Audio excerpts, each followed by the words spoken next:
everybody, my name is Trinity and welcome to my channel Squid Crochets. Today's gonna be my first ever video. I've never posted on YouTube before, so I am a little bit nervous, so please forgive me for any strange things I might say or do, and hopefully this won't come back to haunt me for the rest of my life. So a little bit about me is I have been crocheting for around 10 years. I started back in university. I originally was just knitting, however it took me like 10 years to finish a scarf for my grandfather, and then I discovered crochet and I really just enjoyed that so much more than knitting because it's a wee bit more forgiving than knitting, I will say.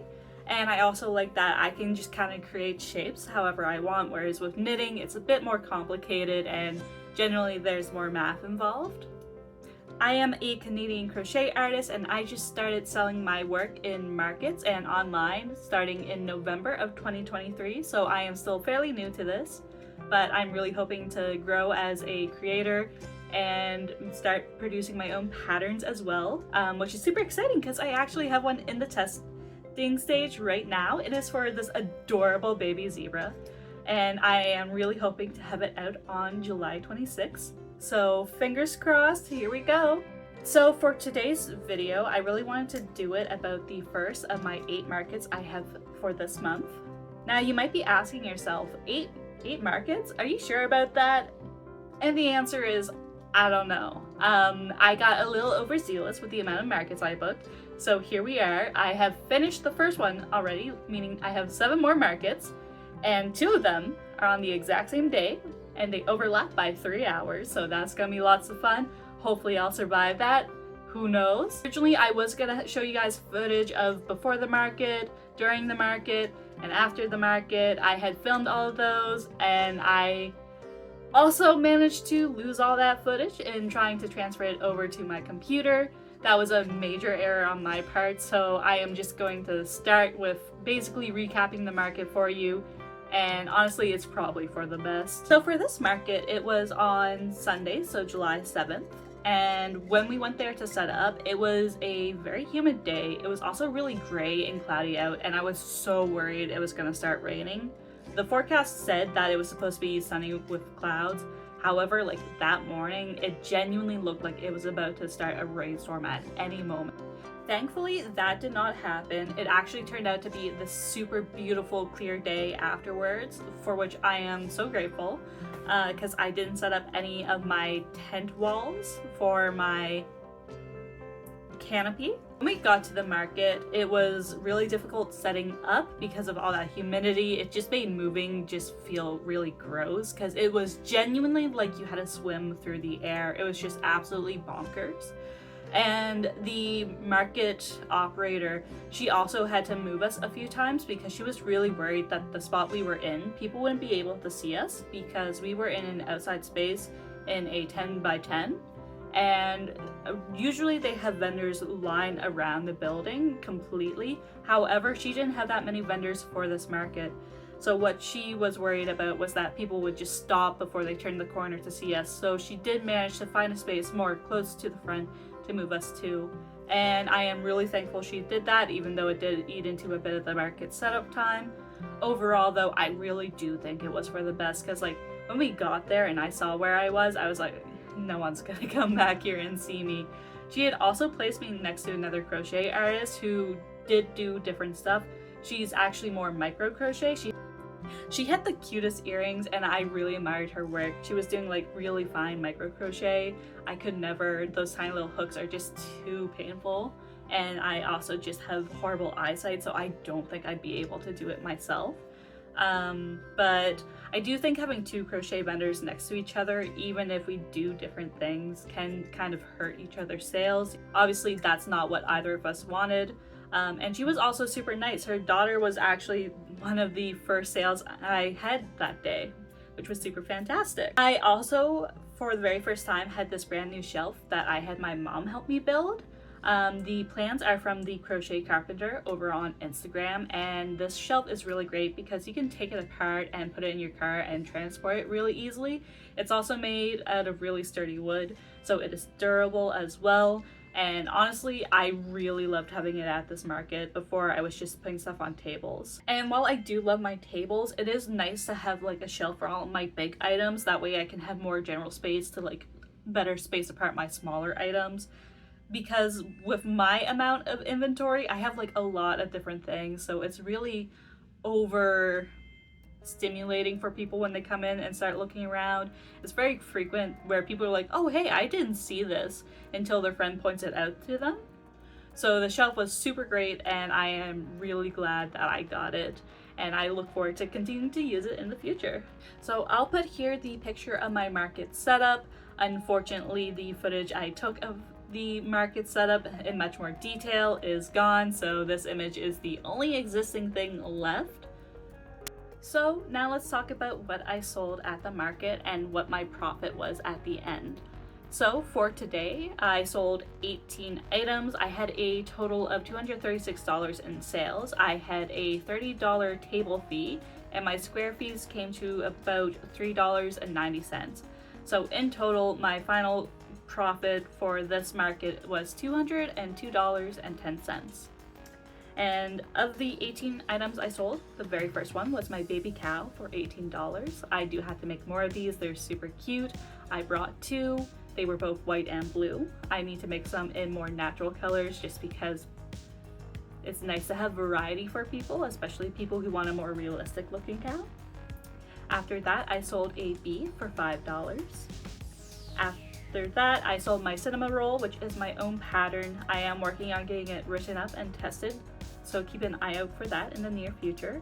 And that sold for $20 to a little girl who just thought it was a rabbit.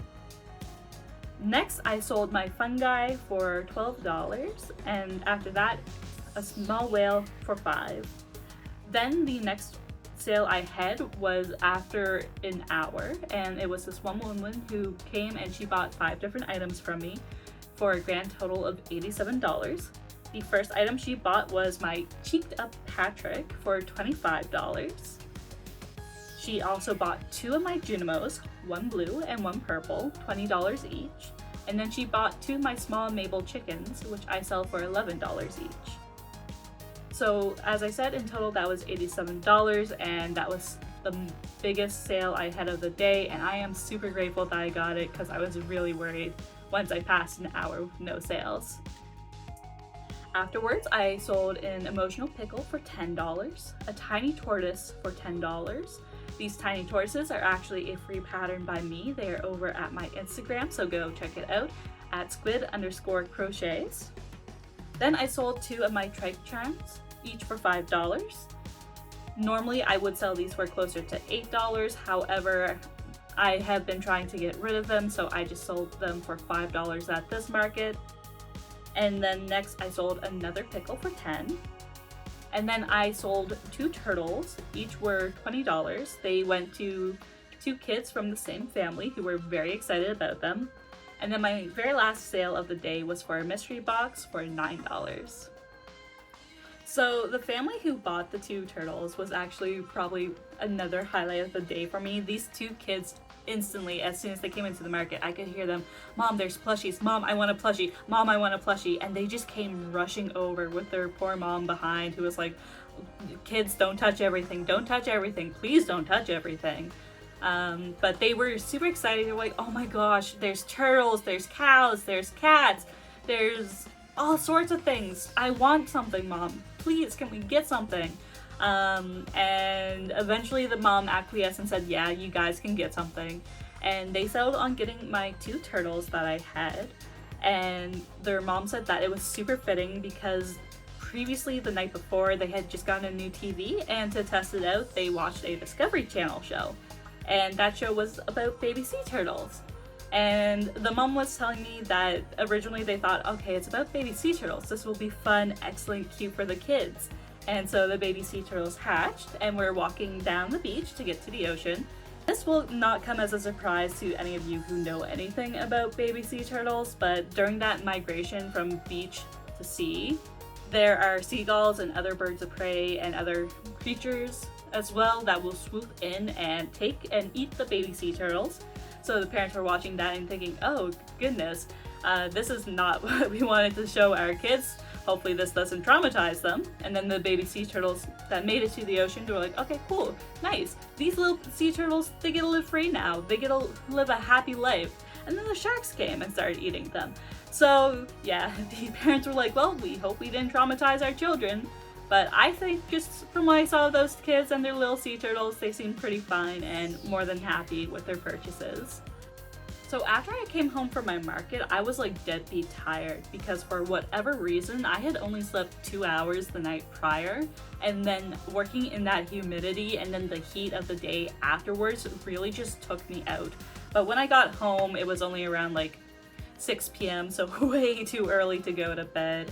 So instead, what I did was I sat down and I started working on a crochet item that a surprising amount of people keep asking me about, which is really funny because I have made one in the past, and when I took it to the next market that I had, it sold instantly. And that item is my crochet bluey. So this is the one that I just made, and she is absolutely adorable. I love her so much. She's so cute. And I just love the way this pattern works up, and the colors I chose I think are pretty close to the show. They're a little different on my camera, but they do look a lot closer in real life, I will say. And I am probably gonna sell this girl for $55, which is what I sold my last one for. And she is just, I love her so much. She's so cute. And I actually make sure to always sew on the eyes. So the eyes are made out of felt and they are sewn around the edge. I do know that some people prefer to glue them on because it saves time. However, this item is most likely going to a child. I do not trust glue to hold up to a child. For people who do glue on the eyes, maybe you have experience where you know like they will stand up, but for me, I just don't trust glue like that, you know? So I sew them on. I also embroider on the nose and the mouth. That way they're just a little more durable and there's a lot less stuff that you can easily yank out. Most of the time when I am making toys for children, I do embroidery and felt and sewn eyes. I want to make sure that things are as child-proof and child-safe as possible. That way they can enjoy their plushies for a long, long time. Also, when I do make toys that have safety eyes, I generally also have a variant that has embroidered eyes as well. That way, in case a parent with a young child comes up, they see a toy they like, but it has safety eyes, I can give them one with an embroidered eye instead. That way it will be a lot safer for their child. Because again, if you don't know this, safety eyes should not be given to children under the age of 3. They are a choking hazard. Even though they seem pretty firm in there, it is still possible to rip them out and then swallow them, and we don't want that. So the event organizer did tell me that this market was a bit slower than what they have historically had. So I'm really hoping to get back there next month to test out the market again. I did make less than I normally do at my markets, but that's kind of been the case since I moved from Nova Scotia to my new province. And I am really hoping that this is just because I'm still getting into the swing of things. I am still working on like finding my target audience, and I'm also looking to branch out into pattern making, because I really do enjoy being able to create new things and share that information with others.